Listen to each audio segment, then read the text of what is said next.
It's not. I'm not interested about where it's gone wrong, except to learn the lessons and apply for the future.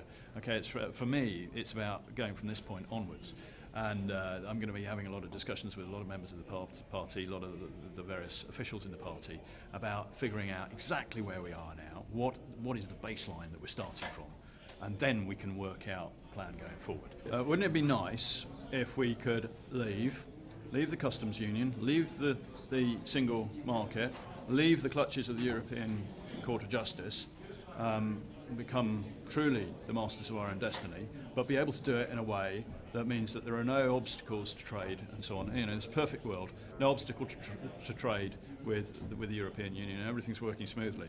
But the reality is that is a very complex manoeuvre to undertake. Now, there need to be discussions, there needs to be a bit of negotiation. That's happening, but I don't think it's getting anywhere. I think there are elements in the European Union that do not want it to work. They're not interested in making it work. Their political career is built on really making a big fuss about making it difficult for us. And on this side of the thing, the British government is negotiating badly and has not prepared or planned for any of this. Could you put a number on the amount of immigrants you think should be coming? No, I'm not going to put a number on it. I mean, for me, roughly. No. Hundreds, thousands. Well, different years. There's going to be different amounts.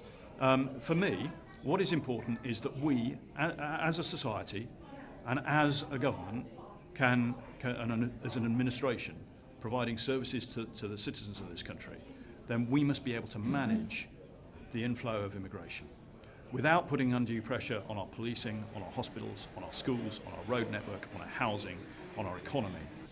Now, as to what sort of immigration system, I believe that a point system is the way to go. Theresa May has said that she doesn't believe it is, because she says that somebody who's accrued the right number of points would be able to enter no matter whether we wanted them or not.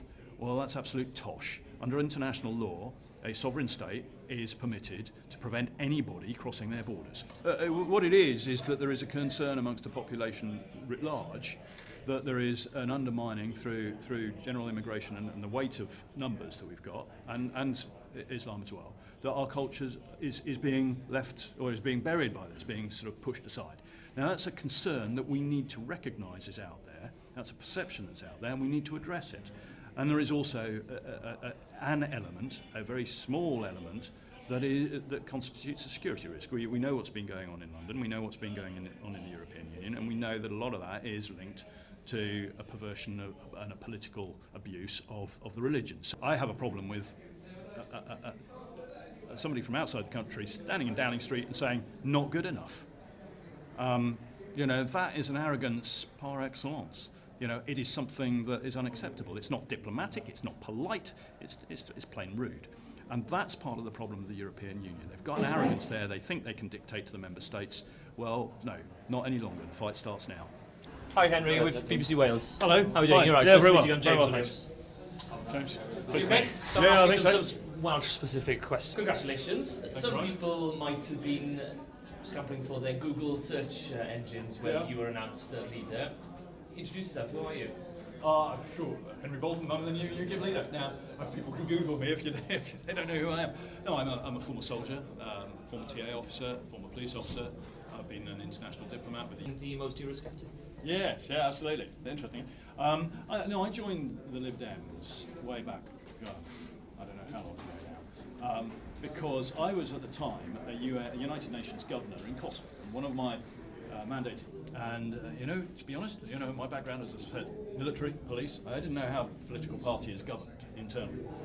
So the only way in those days you could find out really